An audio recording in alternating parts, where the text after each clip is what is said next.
पाकिस्तान से लेकर कनाडा तक इन दिनों अज्ञात बंदूकधारियों का आतंक है। कई सारे इस्लामी आतंकवादी और खालिस्तानी अज्ञात बंदूकधारियों का शिकार बन चुके हैं।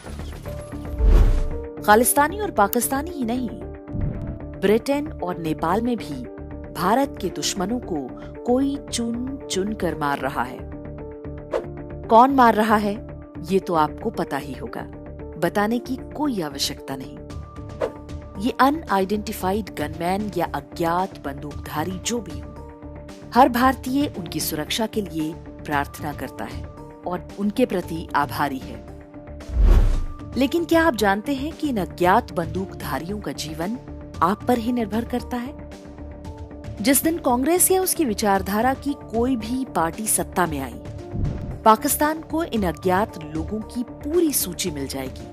वे कौन हैं और कहां रहते हैं। फिर ये सारे लोग ठीक उसी तरह से मार दिए जाएंगे जैसे अतीत में कई बार मारे जाते रहे हैं। भारत की खुफिया एजेंसी रॉ के अधिकारी रहे आर.के. यादव ने अपनी पुस्तक मिशन RNWA में बताया है कि हामिद अंसारी वर्ष 1990 से 1992 के बीच ईरान में भारत के राजदूत थे। वहां काम कर रहे भारतीय गुप्तचरों और उनके सूत्रों पर संकट खड़ा हो गया था। कई को अगवा करके प्रताड़ित किया गया और कई की हत्या कर दी गई। भारतीय एजेंसियां पाकिस्तान पर नजर रखने के लिए ईरान में सक्रिय रहती हैं। दावा किया जाता है कि हामिद अंसारी ने भारत का राजदूत रहते हुए उस पूरे नेटवर्क को तहस नहस कर दिया। हामिद अंसारी के संदिग्ध कार्यों पर इंडेक्स के वीडियो का लिंक आप डिस्क्रिप्शन और कमेंट में देख सकते हैं।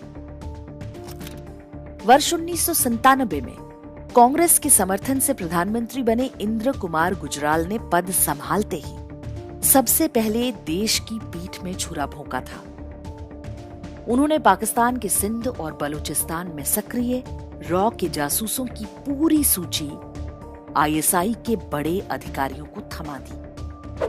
बताते हैं कि ये सारे खबरी और गुप्तचर 10 से 15 दिन के अंदर मौत की घाट उतार दिए गए। इंटेलिजेंस ब्यूरो यानी IB को आदेश दिया गया कि वो दिल्ली में पाकिस्तानी दूतावास पर नजर रखना बंद कर दे।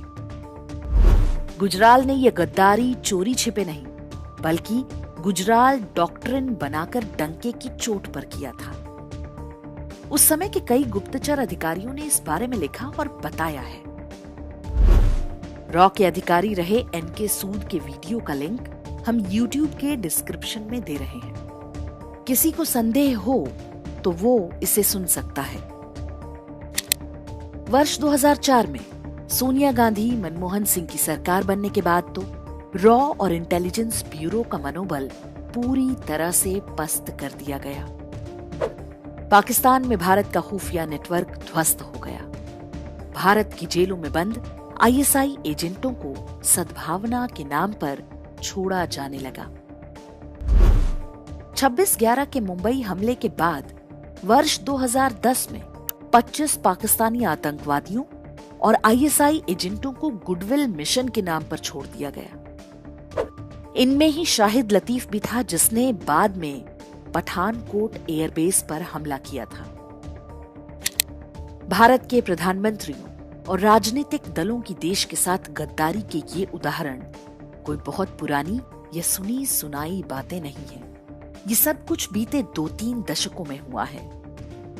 इससे जुड़े सारे तथ्य सार्वजनिक रूप से उपलब्ध हैं। आप चाहें तो इसकी जांच स्वयं कर सकते हैं। हजारों वर्ष पुरानी सभ्यता के रूप में हमारी सबसे बड़ी कमजोरी हमारा खराब इतिहास बोध और शत्रु बोध है।